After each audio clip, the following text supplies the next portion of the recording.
Welcome everyone to a new episode of our podcast, our Conscious Health podcast. In today's episode, we have an honored guest, Mandeep Birdie, and of course, my co-host, Natasha Rocha. So we are here today to discuss about a very interesting topic that is really in a very timely manner, let's say. We really need to be united. We really need to construct a new world. We are seeing that many of the institutions are crumbling down.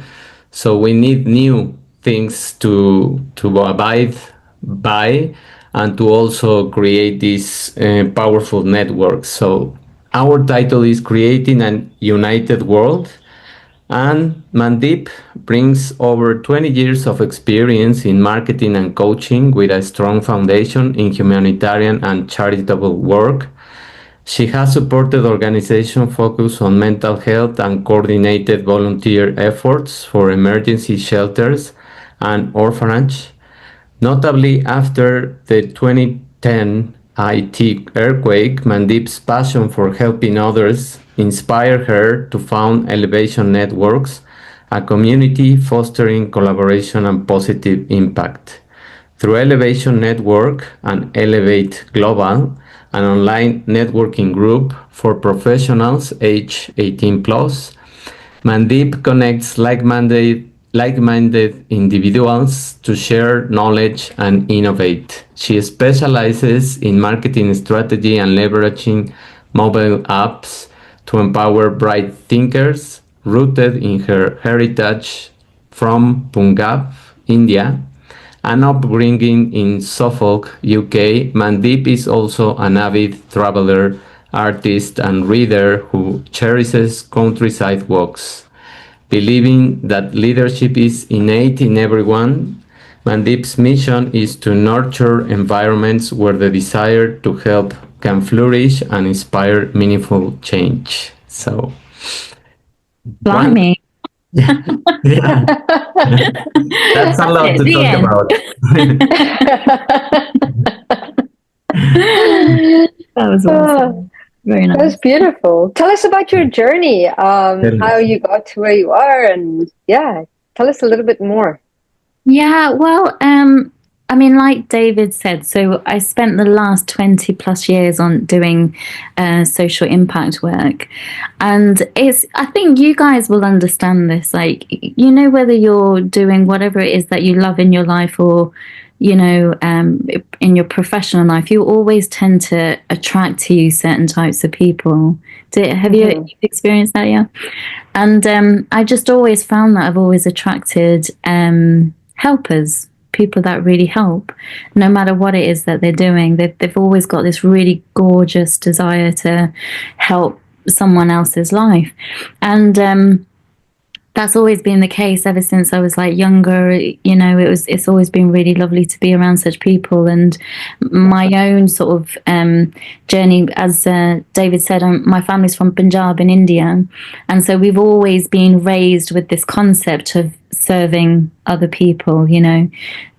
Always make sure your neighbor has food before you eat. Yourself. It's that kind of thing. So I've always really love doing humanitarian work and social impact work. The kinds of organizations that I've worked with are like, for example, Citizens Commission on Human Rights. They help investigate abuse in the field of mental health and put justice in. They're an incredible organization. All the way to, let's say, for example, Drug-Free World. Drug-Free World is, drug education for young people and empowering teachers and parents with really good, structured knowledge so that they feel they can really handle and tackle those situations. So there's all kinds of different organizations I work with, and I just love them. I adore them. And I got to a point where I thought, okay, I better, build some career for myself, instead of, just focusing on the social impact work. So I started to apply my marketing skills to other professionals and stuff, and helping them with all the kinds of things that you would ordinarily think about in marketing, which I'll tell you a bit more about later. But I started Elevation Networks because there's something that I found everybody had in common that I was working with, whether it was social impact or whether it was professionals. And like I said, they're all helpers. And the thing that I found that was in common with each of them was, because they're helpers, they tend to think outside the box. And when you think outside the box, you tend to think quite big. You don't really think small, you think quite big. And for somebody that has those qualities, they attract a lot of criticism or doubt, or I don't know if you've ever experienced that, but that was the common thing that was a lot of people said to me in not so many words.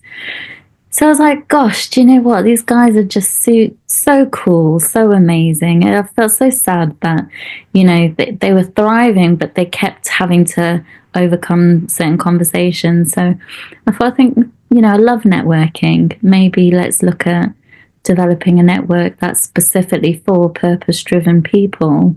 And it has that element, that little bit of difference in that the focus, sure, it's on business, sure, it's on creating professional relationships, but it is about what is driving you, what is the thing that really makes you want to do this, and how can you apply it to other people's lives so they feel more elevated, hence the name of the network, which is Elevation Networks. So I could go on and on about it, so I'll stop there. How do you choose the people to support, and how do you help them to align with certain values, or do you help them to create new values so that they can start creating their own network? How does this work when someone new emerges and piques your interest? What is the first thing that you do for, or to help them? I guess the first thing is really understanding what drives them, as I mentioned, but it's, how does that how can that be a collaborative quality that others can benefit from, and that they can be benefited from by collaborating with other people that have other purposes that are just in alignment, somehow in alignment. I'll give you an example. Here's an example. I'll give you two, actually.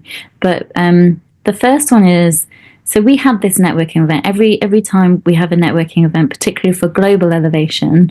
So under Elevation Networks, we have different branches that are topic specific. So global elevation is for everybody, it's not topic specific.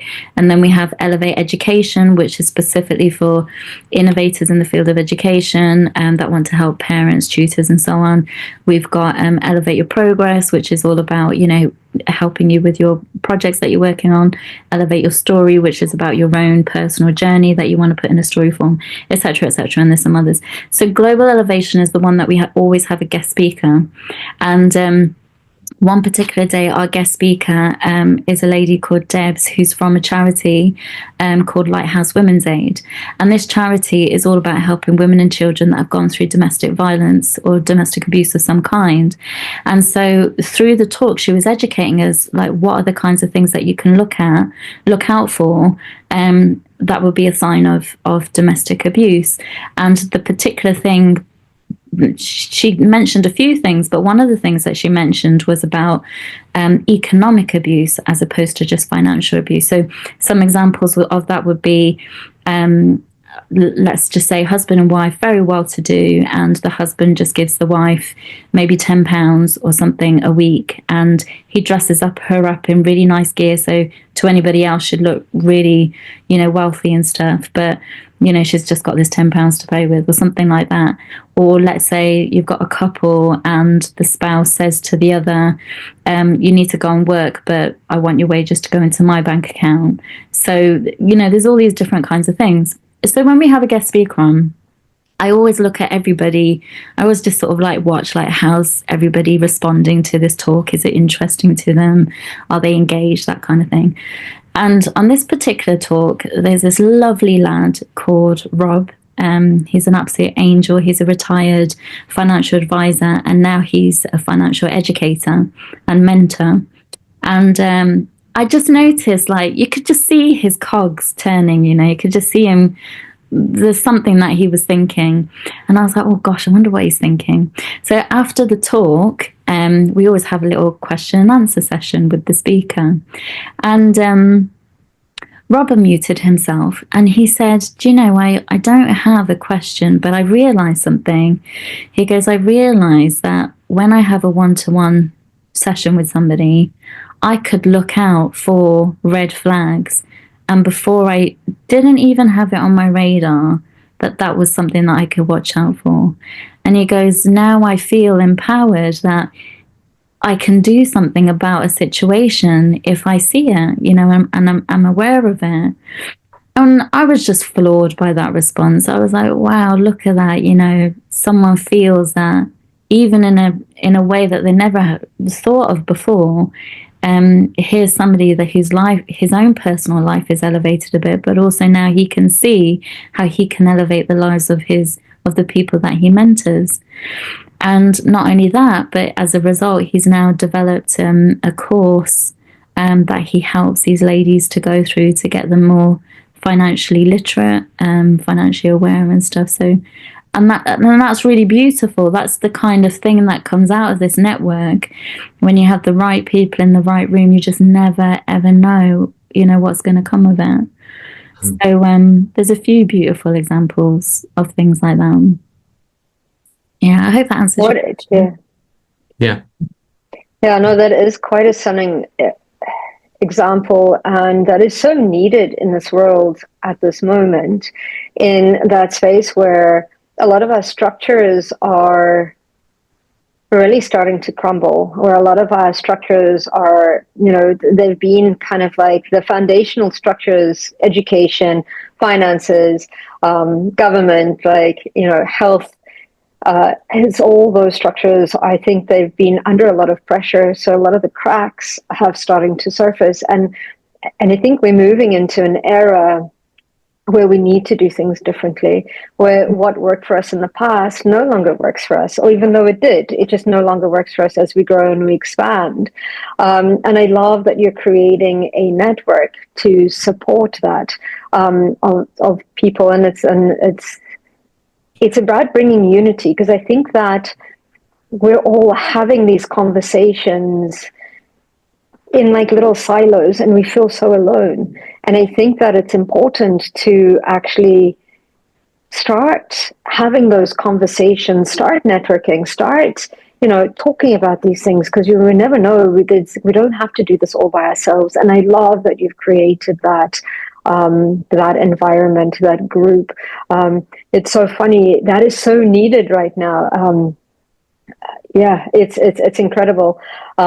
I've tried to, well, I've started creating a group around spirituality and spiritual people and what's happening in the world as well, which is not through not the religious aspect of spirituality, but in the grander scheme of things, and how energy and frequency and leadership are starting to work moving forward. So I think it's so important, and I have so much gratitude for you creating something like that, because we do need to support each other. Mm-hmm. What do you see happening in the future? How do you see things changing? I think when you ask that question, is that broadly or within the network, or just broadly? Because I mean, you're in touch with a lot of people from a lot of walks of life. How do you see these different structures globally, education-wise, like you say, changing in the future, and how are we supporting that? Those changes. Yeah, I think so. They say that the basic building block of a civilization is the family unit, right? Mm-hmm. From there, that's where everything grows. And so you have, you know, when you consider your best of friends, they're like your chosen family. You have your biological family, and then you have your chosen family. And I really think that when you have the right sort of communities, your tribe, your circle, whatever you want to call it, when you have that community that has genuine love for each other, without sounding too fluffy, but it is a feeling of love and support, and where everyone sort of unconditionally grants the respect and dignity that every single individual deserves. And when they're working towards a common goal, really it's quite magical, and it is like the basic building block of a civilization. You take that family unit and you expand it into these communities, and whenever you look at anything that succeeded, it always had a community behind it to drive it. You know, perhaps you had a leader or a few leaders at the front, in terms of ideation and things like that, and in terms of perhaps keeping the group inspired, but the real backbone of it all is the individuals. You know, they're the blood that moves through the veins of any community. So I think, you know, if we globally, if we find our communities first, find the ones that suit us and make us feel more alive, make us feel like we can contribute, make us feel like our individuality is so beautiful and so needed, and we don't have to be just like everybody else, but exactly who we are as we are is extraordinary. One of the things that we always say at the beginning of any Elevation Networks event is, I have this little quote that I read, which is the mission statement of the network, and it's all to do with leadership and how every single individual has, I truly believe, has leadership within them. It's just that we have to give each individual confidence and encouragement to recognize it within themselves and bring it to life. And that's our duty, I think, as from one human being to another human being. So, and that's getting lost. You know, I mean, I think it's coming back to life again because there's so much trouble going on. It's like people are kind of waking up a little bit more and realizing, gosh, we really do need each other. You know, we've been, would you say, conditioned in some respects to be. Say again, sorry. Program. Yeah, programs, conditions. You know, put into, you know, situations where we have to be reliant on things like the government or like, I don't know, certain rules and things. You know, we have to rely on them. We have to depend upon them, and it takes away our own sense of responsibility and duty and contribution. You know, and so, but when you're part of a community and you're doing these wonderful grassroots projects, whatever it is, it makes you feel like you can do something about things more, if you see what I mean. Yeah. Yeah, I think that all of these communities that are being born, like Elevation Networks, is just really needed in terms of reigniting our purpose as human beings and inspiring our creativity and letting us share those talents that each one of us has. And I was listening to a program about spirituality and the different dimensions that we are moving on and the frequencies and things that change. And this woman was speaking about the power that we need to embrace right now in this transition phase, because we are in a transition phase where we are seeing a lot of chaos and things.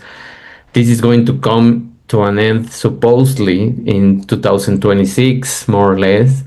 And we are building right now these new institutions and these networks so that we can support each other and as you mentioned, feel that we are useful.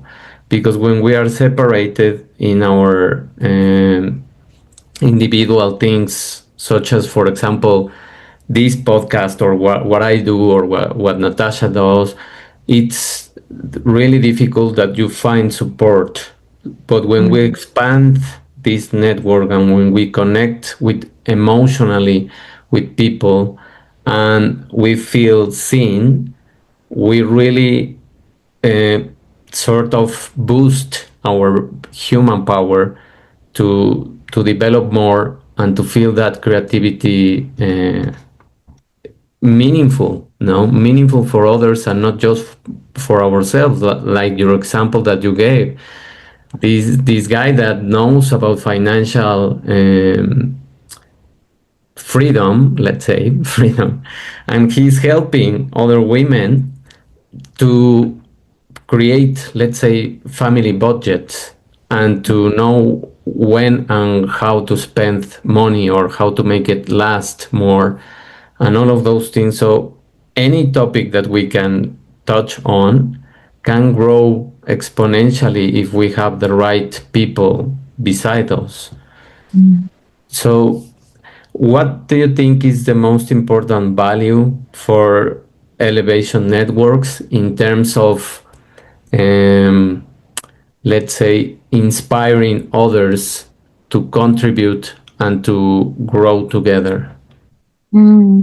Oh gosh, firstly, that was so beautifully said, David. I couldn't agree more with what you just said. So yeah, well said. I think so the way Elevation Networks, I think, really contributes, like when we think about these connections, you know, like us three right now, there's a level of connectivity, isn't there? We obviously share understanding and respect for certain values and certain things in life, which is so beautiful. So to that degree, we're a little community right now, you know, and I think, you know, what's lovely, I'm going to give you another example of something actually, which is what's come out of Elevation Networks. And this is how magical things can be. So you've got the example of good old Rob and looking after these ladies. And then, you know, there's a lovely, a few examples of people that live quite close to each other and able to connect in person.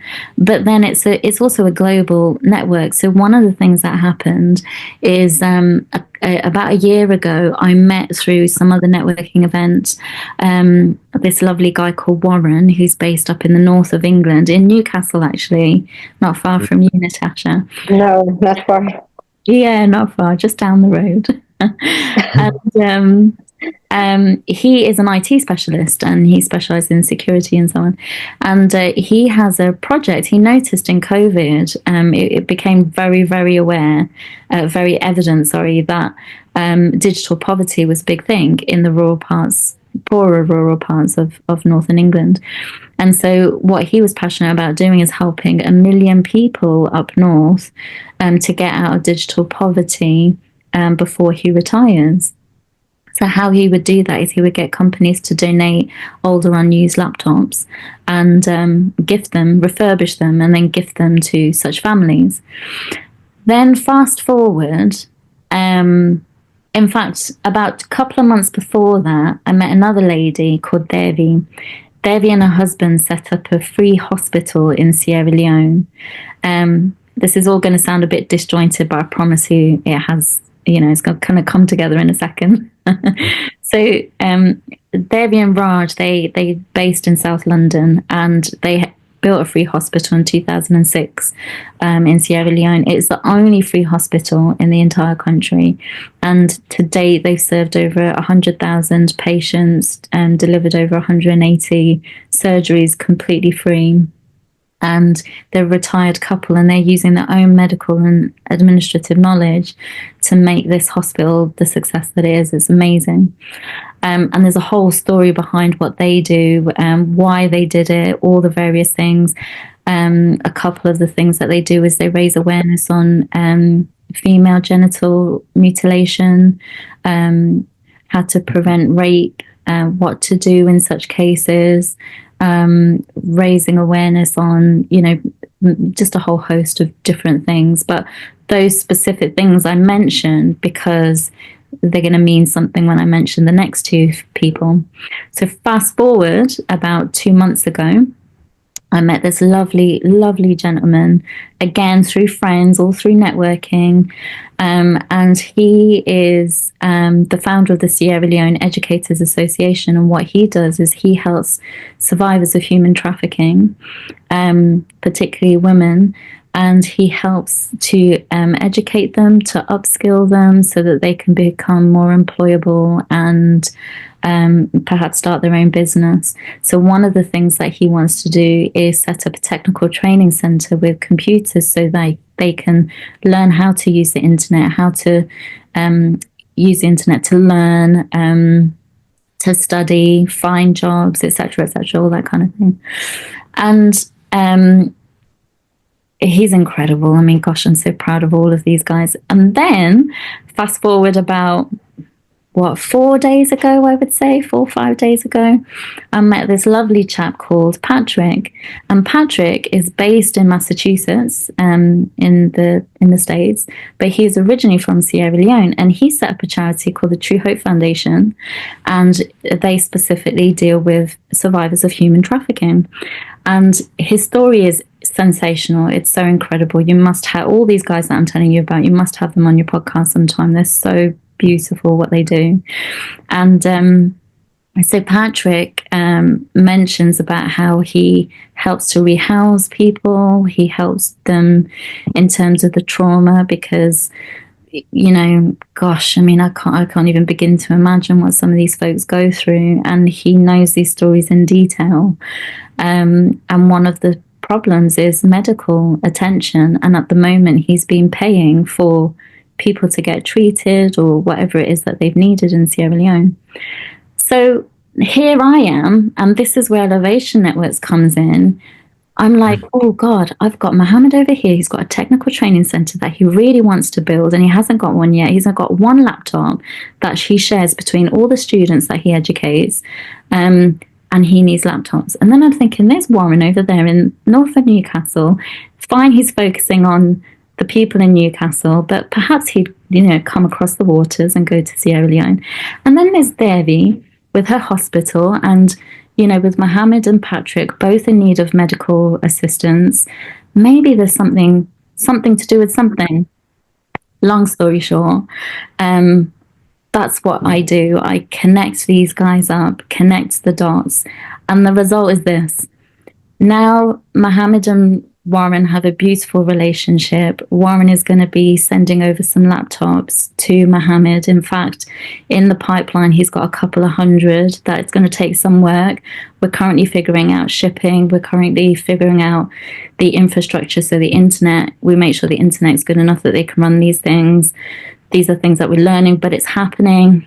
Meanwhile, Devi and Mohammed are just 70 miles away from each other. So now Mohammed knows when he's got somebody that needs medical assistance, he knows exactly where to go. If he's got a lady who he's taking care of and she would like to be a nurse, Devi's very happy to, help train them, and they could potentially work in the hospital. And then you've got Patrick, who now has somebody that he can get medical attention delivered to. And this is the beauty of social impact networking, and that's what I love. That's where I sit, and that's where Elevation Network sits. It's like, great, let's make business, let's make money, etc., etc., but let's make a difference in the world as well. And let's use, everybody knows somebody. I bet you anything, if I was to ask you both, do you know somebody who, I don't know, does something of value for these guys? I have no doubt you would have somebody that could perhaps help them. And that's just one project, Then there's all the many other projects that could come about because of this. So yeah, that's a long answer to your question. No, that's a perfect example of how many spots in the world, we are not just talking about a country or a region, can be linked together to support each other with that mindset of what we do, the purpose of each other, and the skills that each person has. So that speaks a lot of how we sometimes need these links, or in your case, so that you can see the spots and connect the dots and create this web of help, this new community that has been born, no? Yeah, absolutely. And see, this is the thing, like you mentioned earlier, is like, the world is it's quite fragmented right now. There is a lot of trouble going on. But the thing is that media never show the good things that are going on. They just don't do it. And there is so much good going on in this world, so much. It makes me get a bit emotional whenever I think of it. I feel so emotional when I think about these 4 people that I mentioned to you and, working with Sierra Leone now. And this is the magic of the contribution of every individual when they're invited to and given the opportunity to do something about something. And I had another point, but I actually can't remember. I was going to say something else and it's just gone straight out of my head. You were saying about connecting the dots and Creating a web. Yeah, it's gone out of my head. When it comes back to me, I'll tell you. Yeah, don't worry. What a beautiful connections that you've created. And I love the fact that, and I see this as a future where competition is starting to fall to the side, and it's more about collaboration and collaborative in relationships and businesses really leading with that mindful aspect of, that balanced, healthy, like you said, bringing in that, that basis that we had as family. And I love that we could look at businesses as family in the sense of all being driven with the same passion, the same purpose, the same values moving forward. So I love that you're merging the gap, you're merging all of that together in that space and bringing in and enforcing that aspect of collaboration. And you're right, like bringing that full circle right to the beginning where, we're not on our own. It's like it is absolutely choosing those people to be around us. And I believe a lot in kind of like energy and frequency. And I love that you're a connector in that sense, because those things start showing up for us when we're there, but at least you're there to say yes to them and help others, to encourage them and expand. Like, so not only connecting people, but amplifying their work as well, which is what a gift. That you have in order to bring in all of these collaborations. And the other aspect of what it reminded me of is I have a few different clients of different works of life. I work within the Akashic Records. I do a lot of kind of like, I call it Akashic intelligence now, because it's more of a energetic field that we're connecting into, kind of like the blueprints of businesses, of people, what they've come to experience. And it was so interesting because a lot of my clients, some of them are doctors, and they're like, you can't tell anyone that I've been here, and they never would. But they're looking at collaborating with different fields. In the sense of saying, okay, I want to bring into my practice, not only looking at somebody that is looking at physical health, I'd like to look at them as physical health, as emotional health, as mental health, and as spiritual health.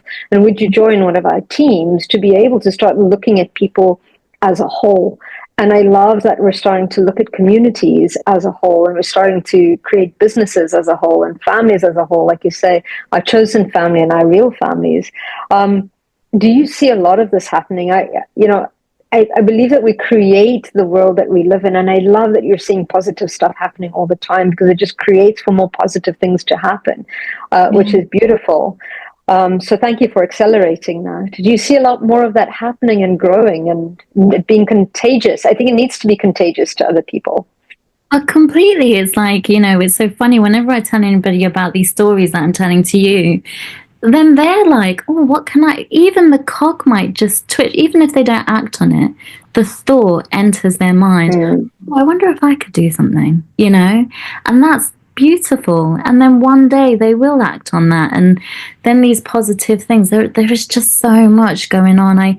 One of the things I do is I build apps, and the very first app that I built was for my own community here in Suffolk, and I built it during COVID because I was so sick of the news. I was sick of it, and I was actually kind of angry with them. I was like, no wonder people are feeling so isolated and depressed and things, because they are just shoving it in your face at the 9 o'clock news, the 7 o'clock news, the 10 o'clock news, the media, the radio. And I was like, I'm going to make an app that is nothing but good news. And I just stuffed it full of local good news. So the guy down the road, the guy, Bob down the road, here's something cool that Bob's doing. And here's, Jenny up there, and that's what she's doing. And it was the coolest thing. And there were so many people that reached out to me and they said to me, Mandeep, I'm so grateful for this app because I feel more connected. And this is the funny thing. You don't need to be physically next to somebody to feel connected. You don't even need to necessarily talk to somebody to feel connected. I mean, obviously it will be, these things are really nice, but even just to know that something beautiful is going on in the world, it makes you feel more connected. And I think, you actually, Natasha, you reminded me of the point that I was thinking to make and then forgot, is when you said about collaborative effort. It's so key, just little baby steps towards greater and greater collaboration, because when you have someone over here that has their goal, and then you have someone over here that has their goal, they're using their own resources, their own energy, their own everything to try and get to a particular goal. But when you align these forces, the speed, the efficiency, the economy, everything changes. And then they have each other to support. They understand each other because they're going through a similar journey. So all of a sudden, you've just doubled your team just because you decide to align your forces and go into a particular direction. Warren, Mohammed, all these guys, they're such a great example of that, because now Warren's that much closer to the 1 million people that he wishes to help through digital poverty.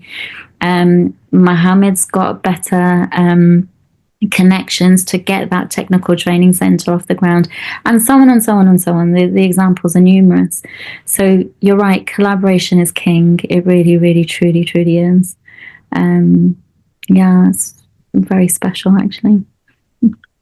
And what you said about sharing the good news it's what we need right now, because we are being hijacked by the chaos and by all of the things that want to distract us and to fuel those emotions into us. And if we create this network of good news and inspiring stories and all of those things, we immediately feel the connection, where whenever it is someone helping another person and creating a new story, we immediately bond with those stories. And as you mentioned, we feel that inspiration to do something because we question ourselves. What can we do? I think that's the human connection where it really points in our hearts, when we feel needed, when we feel called, when we feel that we can do something for another person with what we know. That's when we feel this inspiration to live again. And we start feeling brighter, and we smile people in the street, and that's creating another connection. So it's replicating this phenomena with just a look in the eyes of someone, a smile, no? Totally. Yeah, absolutely. We have one of the latest projects I'm currently working on is building an app for people with cancer, and it's to combat loneliness that's associated with cancer. And my business partner, she's actually been diagnosed with stage 4 cancer, and she got the very, very awful news that the worst case scenario, she only has probably about 12 months. And so in a great rush, we're trying to build this app, because exactly what you just said, David, is like that, even just to be understood, just to have somebody to talk to that really understands what you're going through. So, you've got a few things here. You've got feeling like you can contribute to something, feeling like something about you has value and it will be of use to another human being. And then there's also like feeling understood, like feeling like, okay, what you're going through, it's not a small thing, and it does mean something, your journey, your experience, whatever it is.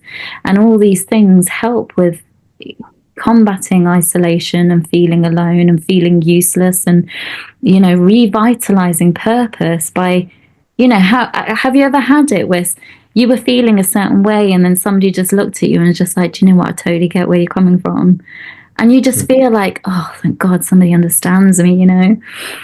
So, and that's part of this this concept of unity and community, is finding people that really get you. And like you're talking about, Natasha, I think it's so great what you're going to do with this spiritual group. People are going to love that because they're going to feel understood, and that, I think that's a massive piece of the puzzle when it comes to community. Yeah. Absolutely. I would check out, I volunteered for it was a charity when I also used to do marketing. I left corporate and I did Reiki training, and I thought I wanted to volunteer. And I volunteered at this place called Wellspring. It's a house that helped with, it was a big house that people that were going through cancer were able to drop in. And in that they had different groups of people. So they'd have like music groups where people come together and play, and then they'd have like, a few charity events that people used to run. But they also had somebody that handled finances, the legal side of things.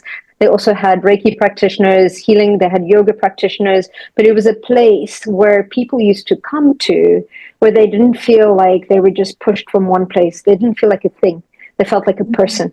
So they even had kind of like, somebody would come in to do kind of like, this is how you do your makeup. This is how you put on a wig. This is how you do all sorts of things.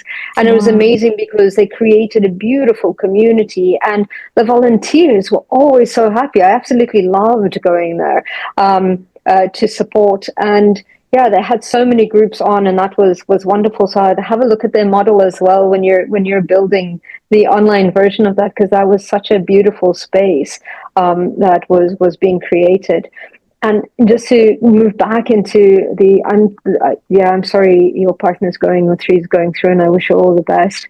I'm sending her lots of love. But the other thing that I wanted to talk about is the impact of negative news and fear on our nervous system and our health is incredible. I notice it because my mom lives with me, and sometimes she gets stuck into this is what's happening in the news. And then she speaks to her sister who's in Portugal, and then her sister's like, but the sky is falling in Portugal. And then all of a sudden the sky is falling everywhere. And it's like, Mom, stop listening to that.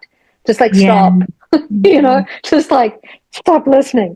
And it's amazing the health implications and the situations that we end up propelling energetically. Because we talk about, where thought goes, energy flows, where that's what we're creating in our lives, especially based on the emotions that it kind of like brings up for us. And it's just so physically, I think, taxing for us, not only mentally and emotionally. So I love that you're creating that. And I've actually started following a few people that have Instagram accounts where they're like, this is the good stuff that happened today, kind of a thing. And I love that. I think more people should do that, because I think the health implications go far further than what we ever imagined in, what are we consuming? A lot of the times we talk about, I want to be healthy. I want to like eat healthy, and I want to go to the gym. But what are we watching? What are we feeding our minds? What are we listening to? What are we reading? The other day, a friend of mine said, let's watch a movie, and, Netflix and chill. We watched a scary movie. I was like, I don't feel chill right now. I'm really stressed with what's happening. I'm like, this is scary. This is stressful. I'd rather watch a comedy, but it's true. What are we feeding ourselves and our minds and our emotions and all of that? And I think it all falls part of that, and part of that building that community. And I think communities created on resonance, we attract people like us as well. So it's like choosing what communities we want to be in, which is quite beautiful. Yeah, I totally agree.